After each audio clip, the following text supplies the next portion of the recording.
आज का प्रसंग पिछला शेष प्रसंग है करण सापेक्ष, करण निरपेक्ष साधन और करण रहित साध्य। इसमें है चुप साधन। परमात्म तत्व की प्राप्ति का ऊंचा से ऊंचा साधन है चुप होना, यानी कुछ भी चिंतन न करना, सोचना नहीं। यह सर्वोपरि करण निरपेक्ष साधन है। चिंतन करने से ही संसार का संबंध चिपकता है। कारण कि चिंतन करने, वृत्ति लगाने का अर्थ है नाशवान, बदलने वाली चीजों को महत्व देना, नाशवान को महत्व देना, उसकी जरूरत मानना, उसकी सहायता लेना ही भगवान की प्राप्ति में मुख्य बाधा है। अविनाशी की प्राप्ति नाशवान के द्वारा नहीं होती, प्रत्युत नाशवान के त्याग से होती है। जड़ के द्वारा चेतन की प्राप्ति कैसे हो सकती है? असत के द्वारा असत की प्राप्ति कैसे हो सकती है? परिवर्तनशील के द्वारा अपरिवर्तनशील की प्राप्ति कैसे हो सकती है? क्षण भंगुर के द्वारा सर्वथा निर्विकार तत्व की प्राप्ति कैसे हो सकती है? नाशवान, जड़, असत, परिवर्तनशील, क्षण भंगुर से संबंध विच्छेद होने पर तत्व की प्राप्ति, भगवत प्राप्ति स्वतः हो जाती है। इसलिए नाशवान को महत्व देने का, उसकी सहायता लेने का भाव साधक को आरंभ से ही नहीं रखना चाहिए। शास्त्र में आया है, देवो भूतवा देवम यजेत्य, देवता होकर देवता का पूजन करें। अतः अक्रिय एवं अचिंत्य होकर ही अक्रिय एवं अचिंत्य तत्व को प्राप्त करना चाहिए। गीता में आया है, आत्म संस्तम न कृत्वा न किंचिदपि चिंतयेत।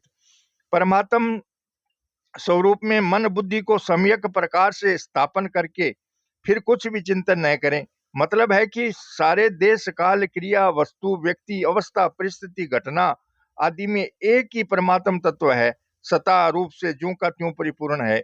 देश काल आदि का तो अभाव है, पर परमात्म तत्व का नित्य भाव है। इस प्रकार साधक पहले मन बुद्धि से यह निश्चय कर ले कि परमात्म तत्व है, फिर इस निश्चय को भी छोड़ दे और चुप हो जाए, यानी कुछ भी चिंतन न करे।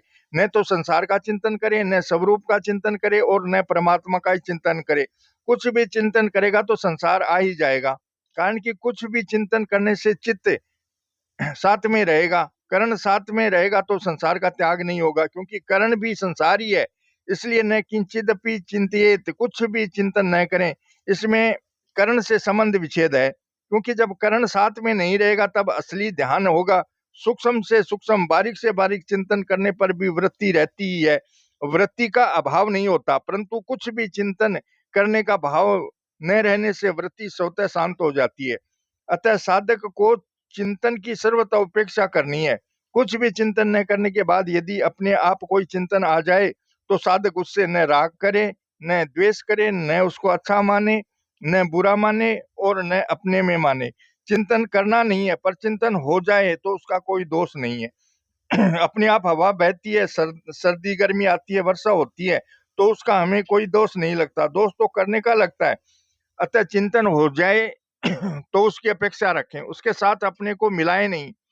यानी ऐसा न माने कि चिंतन मेरे में होता है और मेरा होता है। चिंतन मन में होता है और मन के साथ मेरा कोई संबंध नहीं है। साधक में चिंतन न करने का भी आग्रह नहीं होना चाहिए। उसमें न मन लगाने का आग्रह हो, न मन हटाने का आग्रह हो, न मन को स्थिर करने का आग्रह हो, न मन की चंचलता मिटाने का आग्रह हो, न किसी वृत्ति को लाने का आग्रह हो, न किसी वृत्ति को हटाने का आग्रह हो, न आंख कान खोलने का आग्रह हो, न आंख कान बंद करने का आग्रह हो, न कुछ करने का आग्रह हो, न कुछ नहीं करने का आग्रह हो। नेवतस्य करते नार्थो, ना करते निह कश्चन। इस प्रकार कोई भी आग्रह न रख कर साधक उदासीन हो जाए तथा चुप हो जाए। उदासीन वदासीनो गुणेर्यो न विचालयेते, गुणा वर्तन्त इत्येव यो व तिष्ठति नेगते। जो उदासीन की तरह स्थित है और जो गुणों के द्वारा विचलित नहीं किया जा सकता तथा गुण ही गुणों में बरत रहे, इस भाव से जो अपने स्वरूप में ही स्थित रहता है और स्वयं कोई भी चेष्टा नहीं करता। जैसे नींद लेने के लिए कोई उद्योग परिश्रम नहीं करना पड़ता, प्रत्युत स्वतः स्वाभाविक नींद आती है। ऐसे ही चुप होने के लिए कोई उद्योग नहीं करना है, प्रत्युत स्वतः सावधम, स्वाभाविक चुप शांत हो जाना है। साधक दिन में कई बार काम करते करते 1-2 सेकंड के लिए भी चुप हो, शांत हो जाए तो उसको वास्तव में चुप होना आ जाएगा। यानी जड़ता से संबंध विच्छेद तथा स्वतः सिद्ध तत्व का अनुभव हो जाएगा। फिर वह सब कार्य करते हुए भी निरंतर चुप रहेगा। यही समाधि से भी ऊंची सहज अवस्था है। उत्तमा सहजावस्था, मध्यमा ध्यान धारणा, कनिष्ठा शास्त्र चिंतन, तीर्थ यात्रा, अधमा अधमा। सहजावस्था कह देते हैं, पर वास्तव में यह अवस्था नहीं है, प्रत्युत अवस्थातीत है। कारण की अवस्था प्रकृति में होती है, तत्व में नहीं। वास्तव में चुप साधन से साधक सहजावस्था, सहज समाधि, तत्व ज्ञान, जीवन मुक्ति, भगवत दर्शन आदि जो चाहता है वही उसको मिल जाता है। चुप होने से साधक स्थूल, सूक्ष्म और कारण तीनों शरीरों से आराम से अतीत हो जाता है तथा उसका अहम अपने आप मिट जाता है। कर्म योग, ज्ञान योग, भक्ति योग आदि किसी भी योग मार्ग का साधक क्यों न हो, चुप साधन सभी के लिए अत्यंत उपयोगी है।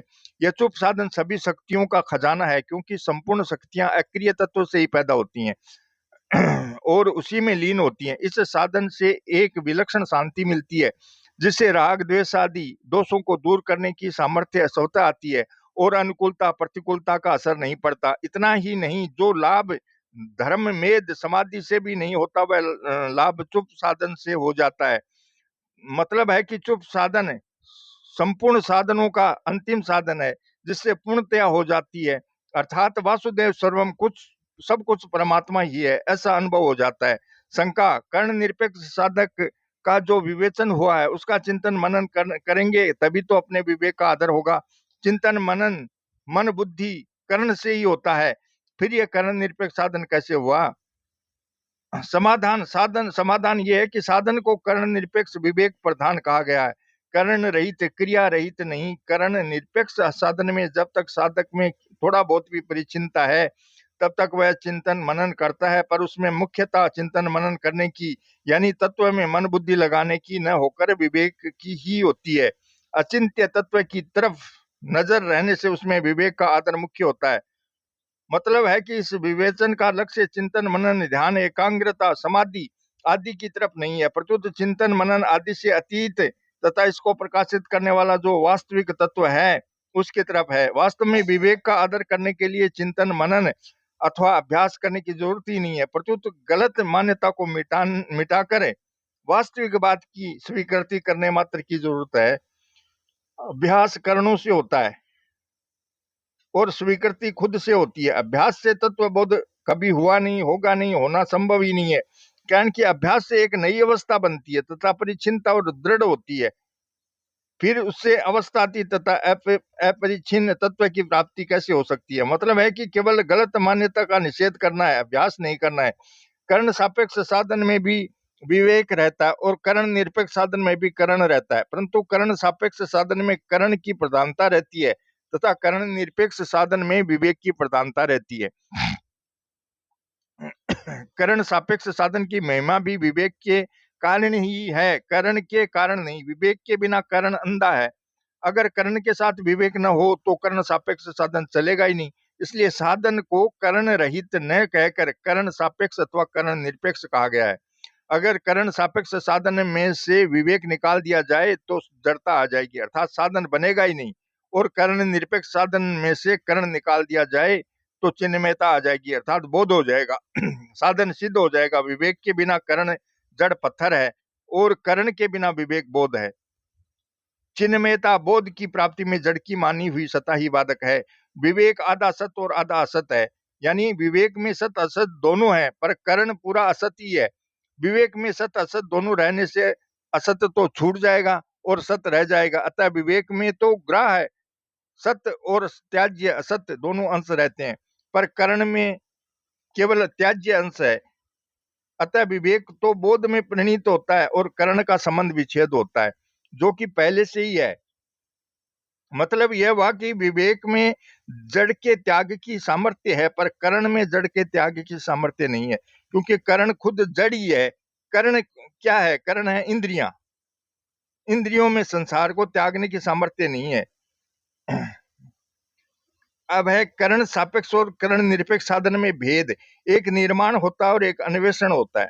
निर्माण उस चीज का होता है जो पहले न हो तथा कृति साध्य हो, और अन्वेषण उस वस्तु का होता है जो पहले से ही स्वतः सिद्ध हो। कर्ण सापेक्ष साधन में अभ्यास के द्वारा एक नई वस्तु का निर्माण होता है और कर्ण निरपेक्ष साधन में अवस्थातीत तथा नित्य प्राप्त तत्व का अन्वेषण होता है। अन्वेषण मतलब खोज करना।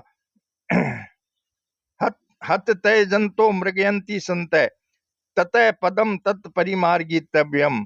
कर्ण सापेक्ष साधन की मुख्य बात है मन बुद्धि को परमात्मा में लगाने से ही उसकी प्राप्ति होती है। कर्ण निरपेक्ष साधन की मुख्य बात है नित्य प्राप्त परमात्मा की प्राप्ति कर्ण के द्वारा नहीं होती, प्रत्युत कर्ण के त्याग से स्वतः होती है। कर्ण सापेक्ष साधन में बुद्धि की प्रधानता होती है, अतः उसमें ब्रह्म ईश्वर जीव प्रकृति जगत आदि सब बुद्धि के विषय होते हैं। कर्ण निरपेक्ष साधन में विवेक की प्रधानता होती है। कर्ण के उपयोग में तो विवेक की आवश्यकता है, पर विवेक के उपयोग में कर्ण की आवश्यकता नहीं है। कर्ण सापेक्ष साधन में कर्ण से संबंध विच्छेद होने पर बोध होता है और कर्ण निरपेक्ष साधन में विवेक ही बोध में परिणित हो जाता है, क्योंकि विवेक नित्य है और कर्ण अनित्य है। ज्ञानमयी वृत्ति से जगत को ब्रह्ममय देखना अर्थात वृत्तियों को लेकर चेतन को देखना कर्ण सापेक्ष साधन है, और विवेक के द्वारा वृत्तियों की उपेक्षा करके स्वतः सिद्ध स्वरूप में स्थित होना कर्ण निरपेक्ष साधन है। जैसे तुलसी से बनी माला में मणियों के बीच में सूत को देखना, यानी मणियों को साथ रखते हुए सूत को देखना कर्ण सापेक्ष साधन है, और स्वरूप में मणियों के मध्य बीच में सूत को देखकर फिर मणियों को छोड़ देना, यानी केवल सूत को देखना कर्ण निरपेक्ष साधन है। मैं तू यह और वह इन चारों में है समान है, परंतु मैं का साथ होने से वह है एक देशीय हूं बन गया। मैं को लेकर है को देखना कर्ण सापेक्ष साधन है, अतः मैं ब्रह्म हूं यह मान्यता बुद्धि से होने के कारण कर्ण सापेक्ष है, और मैं नहीं है ब्रह्म ही है यह मान्यता खुद के होने के कारण कर्ण निरपेक्ष है। रस्सी में सांप देखना, इसमें रज्जु पहित रज्जु की उपाधि वाला चेतन अधिष्ठान है, सांप अध्यस्त है और रस्सी में सांप का दिखना अभ्यास है। अध्यस्त वस्तु को लेकर अधिष्ठान का ज्ञान करना कर्ण सापेक्ष साधन है, और विवेक की प्रधानता से अध्यस्त वस्तु का बाद अत्यंत अभाव का अनुभव करके अधिष्ठान चेतन तत्व में स्थित होना कर्ण निरपेक्ष साधन है। कर्ण सापेक्ष साधन में अभ्यास मैन मुख्य है और कर्ण निरपेक्ष साधन में विवेक का आदर मुख्य है। अभ्यास में क्रिया है और विवेक क्रिया रहित है। कर्ण सापेक्ष साधन में क्रिया करने की प्रधानता है और कर्ण साधन में भाव और बोध जानने की मुख्यता है। कर्ण सापेक्ष साधन में अभ्यास मुख्य होने के कारण तत्काल सिद्धि नहीं मिलती, और कर्ण निरपेक्ष साधन में विवेक का आदर मुख्य होने के कारण तत्काल सिद्धि मिलती है। कारण कि कर्ण सापेक्ष साधन में तो एक अवस्था बनती है, पर कर्ण निरपेक्ष साधन में अवस्था नहीं बनती, प्रत्युत अभ्यास से संबंध विच्छेद होता है तथा अवस्थातीत स्वतः सिद्ध तत्व का अनुभव होता है। कर्ण सापेक्ष साधन में मुमुक्षा की मुख्यता है और कर्ण निरपेक्ष साधन में जिज्ञासा की मुख्यता है। मुमुक्षा के में बंधन से छूटने की इच्छा रहती है और जिज्ञासा में तत्व को जानने की इच्छा रहती है, अतः मुमुक्षा में बंधन के दुख की प्रधानता है और जिज्ञासा में सत्य तत्व के विवेक की प्रधानता है। मन को भगवान में लगाना कर्ण सापेक्ष साधन है और संसार के संबंध का निषेध करके मैं भगवान का हूं तथा भगवान मेरे, इस प्रकार अपने को आपको भगवान में लगाना कर्ण निरपेक्ष साधन है। कर्ण निरपेक्ष माने इंद्रियों से अलग। कर्ण सापेक्ष साधन में मन को साथ लेकर स्वरूप में स्थिति होती है। यदा विनियतम चित्तमातम ये वावतिष्ठते, अतः मन के साथ संबंध रहने से योग भ्रष्ट होने की संभावना रहती है। योगा चलित मानस है, परंतु कर्ण निरपेक्ष साधन में मन के साथ संबंध न होने के कारण योग भ्रष्ट होने की संभावना रहती ही नहीं। कर्ण निरपेक्ष साधन में पहले से ही मन के साथ संबंध का त्याग रहता है। जैसे आरंभ में कोई साधक काम होता है और कोई निष्काम होता है, पर काम साधक को अंत में निष्काम होने पर ही तत्व का अनुभव होता है। ऐसे ही आरंभ में कोई कर्ण सापेक्ष क्रिया प्रधान साधन करता है और कोई कर्ण निरपेक्ष विवेक प्रधान साधन करता है, पर कर्ण सापेक्ष साधन करने वाले को अंत में कर्ण निरपेक्ष होने पर ही परमात्मा प्राप्ति का अनुभव होता है, क्योंकि तत्व कर्ण रहित है। दोनों में भेद इतना ही है कि कर्ण सापेक्ष साधन में पराधीनता रहती है, अहम का जल्दी नाश नहीं होता, साधक अंतकाल में योग भ्रष्ट हो सकता है और तत्व की प्राप्ति देरी से तथा कठिनता से होती है। परंतु कर्ण निरपेक्ष साधन में स्वतंत्रता रहती है, अहम का नाश जल्दी होता है, योग भ्रष्ट होने की संभावना रहती ही नहीं और तत्व की प्राप्ति जल्दी सुगमता से हो जाती है। श्री कृष्ण गोविंद हरे मुरारी, हे नाथ नारायण वासुदेव।